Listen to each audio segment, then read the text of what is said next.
Want to customize the Slack swipe actions? In this quick tutorial, I'll show you how to organize your Slack swipe actions so you can quickly access your most important conversations, channels, and messages. First, open the Slack app on your device. Next, tap your profile picture in the top right corner and select Preferences. Now, go to the Swipe Actions section.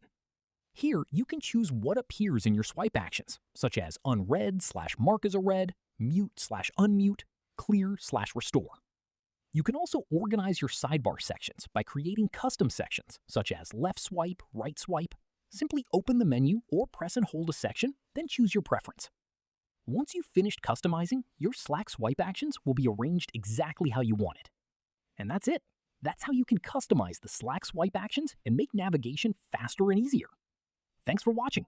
If you found this video helpful, please like the video, subscribe to the channel for more helpful tutorials, and comment down below what tutorial you'd like to see next.